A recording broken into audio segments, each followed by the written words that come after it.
Au nom du Père, du Fils et du Saint-Esprit. Amen. Réjouissons-nous, nous dit saint Paul. Et c'est tout le thème de la liturgie de ce 4e dimanche de Carême. C'est là qu'on se dit aussi que le Carême passe très vite cette année. Et c'est pour cela aussi que nous avons cette couleur rose qui fait sourire souvent et surtout les enfants de chœur. Je sais qu'étant enfant, je me moquais toujours de mon curé quand il se pointait avec la chaise de rose. Mais c'est tout simplement pour montrer cette clarté qui vient. On est dans le mauve durant tout le Carême, et là tout à coup il y a une clarté qui jaillit, qui nous dit « Je ne suis pas loin, ne vous inquiétez pas ». Et saint Paul nous dit « Réjouissez-vous, car il est la lumière ». Et je dirais aussi aujourd'hui « Réjouissez-vous, car nous célébrons saint Joseph ». Vous allez me dire, il le célèbre un peu beaucoup ici. C'est vrai. On a quand même 7 fêtes dans l'année qui lui sont dédiées. Mais le 19 mars, c'est la fête de saint Joseph, patron de l'Église universelle. Et j'aime beaucoup ce titre, parce que pourtant, ce titre a été donné à saint Joseph par un pape qu'on ne peut pas qualifier de très universel. Le pape Léon XIII était plutôt très catholique romain et le reste n'existait pas autour de lui. Mais, dans son titre, il n'a pas nommé Joseph comme patron de l'Église catholique romaine, mais patron de l'Église universelle. Est-ce que ce pape avait déjà, au fond de lui-même, au fond de son cœur, au fond de sa tête, préfiguré l'importance que pourrait avoir saint Joseph dans le monde et dans la spiritualité de ce millénaire que nous vivons actuellement? On pourrait se poser la question, car Isidore d'Isolalis, au XIVe siècle, nous disait bien, c'était un prêtre dominicain, que le jour où des fêtes solennelles seront célébrées en l'honneur de saint Joseph, Dieu comblera le monde de grâce et que l'avènement du royaume des cieux se rapproche. C'est beau comme prophétie. Et cette prophétie n'a pas été faite par un mystique quelconque, car elle a été reconnue immédiatement par le pape de l'époque, qui a dit « Le moine Isidore est un saint ». Alors c'est vrai que là on peut se dire « Waouh !» Il nous donne une clé assez forte. Saint Joseph aurait donc un rôle prépondérant dans l'avènement du royaume de Dieu. Moi, je peux vous dire que j'en suis intimement convaincu. Et quand je réfléchis à toutes les grâces qu'il a pu donner ici, par exemple, depuis 3 ans où nous célébrons, enfin 2 ans et demi, et ça fait 2 ans cette semaine que nous l'avons couronné, donc c'est court. Et en même temps, quand on voit tout ce qui s'est fait en 2 ans, la procession, la première, la construction de l'autel, le Covid, où on aurait pu, et je vous le dis, on aurait pu mettre la clé sous la porte. Une grande église a des moyens derrière, ils ont des subventions, nous, rien. On aurait dû couler, et on est resté. Et je vous dirais même qu'on a fait certainement en 2020 la meilleure année qu'on ait pu faire, alors que le nombre de visiteurs avait baissé de moitié. Il nous protège. Mais la grâce la plus forte, et c'est comme la multiplication des pains, c'est la multiplication des miracles. Chacun, et je sais que chacun qui est ici a reçu des grâces de lui, il y en a beaucoup d'autres qui malheureusement ne sont pas là aujourd'hui, mais qui en ont eu. Il a comblé chacun de grâce. C'est impressionnant. Et quand je reçois toute la semaine des courriers avec des récits, des coups de téléphone, mon père, telle grâce, j'ai prié hier soir Saint Joseph, il m'a exaucé. Et moi je suis souvent abasourdi, je me dis, bon sang, mais qu'est-ce que ça serait si tout le monde le priait? Ça n'arrêterait plus. Et malheureusement, encore beaucoup ne savent même pas qu'il existe. À part que ça soit un petit santon dans la crèche. Mais il n'a pas fait que ça. Même si en effet, il est très silencieux. C'est pour ça que d'ailleurs on a appelé ce tableau Saint Joseph le silencieux, parce qu'il ne prononce pas une parole dans l'Évangile, mais comme disait Mère Birgit, elle a fait un article pour le prochain journal que je vais sortir cette semaine, et elle s'excuse d'ailleurs de ne pas pouvoir être avec nous aujourd'hui, hein, vous savez que sinon elle est là régulièrement pour nos fêtes. Elle me disait, Saint Joseph, moi j'ai eu du mal au début. Et j'ai pas trop compris pourquoi il a pris tellement de place dans notre Église. Et c'est vrai, même moi non plus, hein, je vous dirais que j'ai pas trop compris non plus. Et elle me disait, j'ai du mal, j'ai un sentiment bizarre vis-à-vis de lui, je ne savais pas comment lui parler, je ne savais pas comment le prier, rien du tout. Et tout à coup, j'ai lu ce tableau. Il était déjà là avant, mais pas encadré, pas aussi joliment mis en valeur. Et là, dans son silence, il m'a parlé. Et alors là, ça m'a bluffé quand j'ai lu ça hier soir. Dans son silence, il m'a parlé. C'est en contemplant le fait qu'il n'exprime pas forcément de paroles, qu'il ne nous dise pas « faites ceci, faites cela, je vous l'ordonne ». Il nous parle parce qu'en fait, il nous met en contact directement, comme elle me l'a écrit, avec elle-même. Et donc, si il la met en contact directement avec elle-même, avec son moi le plus profond, c'est avec Dieu qui nous met en contact. Et c'est ça que j'aime beaucoup, parce que quand je prie Saint Joseph, j'ai l'impression qu'en fait, comme avec Marie, hein, on n'oublie pas la Vierge Marie, bien entendu, mais que c'est un contact direct, qu'il n'y a pas d'intermédiaire, ça va droit au but. Alors des fois, je le racontais à quelqu'un ce matin, j'ai du mal à le suivre. Je trouve qu'il va trop vite, des fois. Parce que les grâces, elles s'enchaînent, elles s'enchaînent, elles s'enchaînent, et nous, derrière, on court après, on se dit, ouf, moment, il va peut-être falloir... Parce que malgré tout, il y a quand même toujours la crainte, hein, vous savez, quand on lance des projets comme ça à tout bout de champ, ben on se dit, oui, mais si ça ne marche pas, ou si ça ne suit plus, mais je me demande encore pourquoi je m'inquiète. De toute façon, il est là, il veille, il protège, et des grâces, des bénédictions, il continue à en faire tout le temps. Au XIXe siècle, on a appelé plein d'endroits Saint Joseph. C'était la mode. Au XIXe siècle, il a été à la mode. Dommage que ce soit un peu perdu. On a nommé des églises dans toutes les cités ouvrières, les églises s'appelaient Saint Joseph. Il y avait les foyers, presque tous les foyers paroissiaux se sont appelés foyers Saint Joseph. Il y avait des écoles, des collèges, hein, de pensionnaires de Matzenheim, c'est le collège Saint Joseph. Mais oui, mais ça montre à quel point il avait une importance. Puis au XXe siècle, on a réoublié, j'espère bien qu'au XXIe siècle, on va rebooster tout ça. Et je suis heureux, c'est parce que le pape François, le pape de Rome, a décrété que l'année 2021 était l'année Saint-Joseph pour son église. Et je vous dirais que nous, on a tout de suite dit, ok, on fait avec, parce que c'est beau de lui déclarer cette année, et surtout cette année qui doit quand même être, même si le démarrage est un peu lent, une année de redynamisme, de dynamisme, de redémarrage, de réenclencher la machine. Après cette année 2020, on a fait une pause forcée, toutes et tous, dans nos vies, dans nos travaux, dans tout.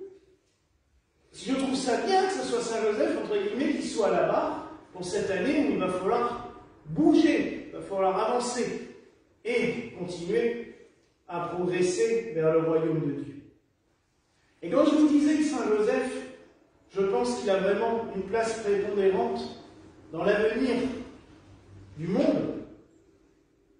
C'est aussi parce que, à peu près au même moment où le pape Léon XIII l'avait déclaré patron de l'Église universelle, il est apparu, silencieusement, toujours, en Irlande, avec la Vierge Marie et avec Saint Jean l'Évangéliste, à Knock. Petit village du comté de Mayo, pas trop loin de la mer. Ce village était dans une misère noire. Le prêtre ne savait plus quoi faire. Et il priait pourtant ce prêtre. Hein. Et il avait fait un vœu, parce que l'apparition a eu lieu le 18 août, il avait fait un vœu au début de l'été, et il avait demandé à ses paroissiens de participer, parce que vous savez que les prêtres ne font pas de messe si quelqu'un ne la demande pas. Sauf quand il y a une intention particulière, où c'est le prêtre qui la demande. Mais souvent, même quand moi je fais une messe à une intention particulière que personne ne m'a demandé, je mets mon offrande à l'église.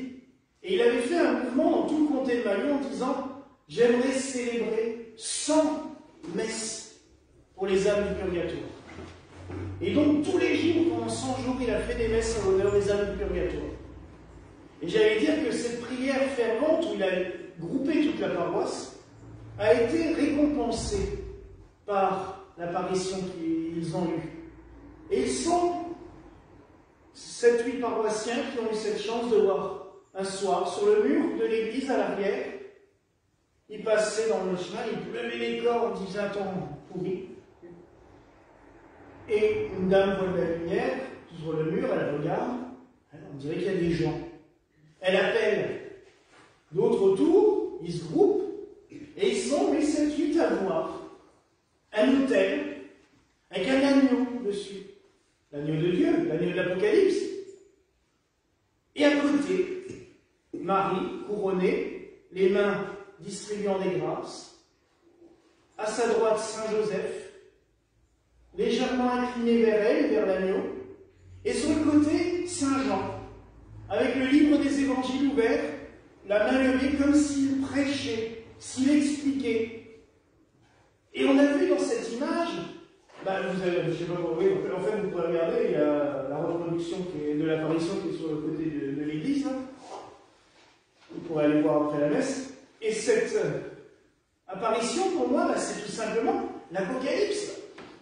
Je reprécise encore que le message Apocalypse en grec, ça veut dire révélation, ça ne veut pas dire catastrophe et Armageddon et destruction comme dans les films qui sont très intéressants, qui sont sympas à regarder le soir, mais qui sont loin, loin, loin de la réalité. Mais c'est tout simplement l'image de ce vers quoi on est appelé, le royaume des cieux. On est appelé à cela. Et Saint Joseph sera présent avec Marie, Saint Jean, pour nous expliquer, pour nous montrer comment adorer le Seigneur.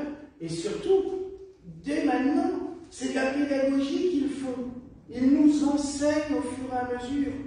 Et moi, je vous dirais que Saint Joseph, tous les jours, il m'apprend quelque chose. La patience. Vous savez que la prière qu'on fait, c'est au Saint Joseph, miroir de patience. Et je peux vous dire que... Et encore au début d'année, je disais, oh, j'ai bien appris, il m'a bien aidé. Oui, non. Parce qu'en fin de compte, je suis toujours aussi impatient. Mais je lui demande tous les jours. Et il m'apprend tous les jours. Ah mais non, tu n'auras pas ça aujourd'hui, il faut encore attendre. Prends du temps, prends ton truc. Tu verras, ça viendra. Ça vient, et quand ça vient, ça vient. Hein. Mais alors après, il faut suivre. Hein, ça cavale. Mais c'est pour tout. Il nous éduque. Vous savez, il a éduqué l'enfant Jésus. Il lui a appris, il lui a fait lire les Écritures, il lui a appris à lire les Saintes Écritures, hein, c'est le rôle du Père dans la tradition hébraïque. Il l'a emmené à la synagogue, il l'a emmené prier, il lui a appris. On oublie tout ça. Mais Saint Joseph, c'était un juif pratiquant. Hein. Et il était plus souvent habillé avec un talit, le voile de prière juif pour aller à la synagogue, que de se balader comme vous et moi. Hein. Et il a appris à son fils. Adoptif, mais c'était son fils. Il lui a appris comment prier, comment lire les Saintes Écritures, comment parler, comment marcher. Jésus a pris notre nature humaine, mais jusqu'à l'infini, comme un petit bébé, donc il a fallu qu'il apprenne notre vie humaine. Mais cette proximité que Saint Joseph a eue avec le Rédempteur et le Sauveur, il l'a toujours dans les cieux. Et c'est pour cela que nous pouvons prier avec une telle ferveur. Et pour cela que, à chaque fois que quelqu'un dit quelque chose, on va prier Saint Joseph. Parce qu'il écoute. S'il y a tous ces vœux dans la niche, s'il y a un carton complet, une boîte complète sous l'autel, il y en a plus de 1200. C'est plein. Et il en arrive toute la semaine, hein, à chaque courrier. un petit mot. Tous ceux qui viennent ici pour une bénédiction, hop, ils glissent un petit mot. Je sais très bien qu'après la messe, vous allez être plusieurs encore à aller glisser des petits mots, à aller lui écrire des petits mots, tout le temps. Mais parce qu'il écoute. Et vous voyez, c'est ça que j'aime aussi, parce que 90% des petits mots, les membres du clergé ne savent pas ce qu'il y a dedans. Et pourtant, vous revenez la semaine suivante ou la semaine d'après, bah, j'ai été exaucé. Ah, ok. Mais tu sais, non, je ne sais pas. Je ne sais pas ce qu'il y a marqué dedans. Il le fait parce que c'est vous en direct avec lui. Et après, lui en direct avec Dieu. Il a été dans l'intimité du Christ. Il est maintenant dans l'intimité de Dieu. Et ça, c'est merveilleux. Alors, surtout, et ceux qui nous regardent aussi, parce que je sais que vous êtes nombreux, et que vous êtes nombreux surtout à envoyer les prières régulièrement, confiez-vous à lui. N'hésitez pas à vous confier à lui. Il vous comblera de grâce, il vous comblera de bénédictions sans cesse. Mais, il nous demande une chose. Lâchez prise. Donne-nous de nous abandonner dans les bras de la providence divine, nous disons dans notre prière. Et on nous l'a dit 3 fois après. C'est pas pour rien. Donne-nous de nous abandonner dans les bras de la providence. Savoir dire, moi je ne peux plus rien. Il y a des choses qu'on ne peut pas contrôler. Fais-le. Je vous laisse faire. Guidez-moi là où il faut. Et c'est vraiment cela que nous pouvons lui demander. Et c'est pour cela que nous avons un motif de nous réjouir. Et nous avons lu le texte de la multiplication des pains.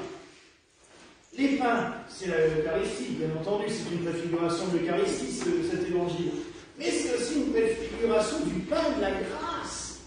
La grâce de Dieu ne se diminue jamais. Plus il la partage, plus il y en a.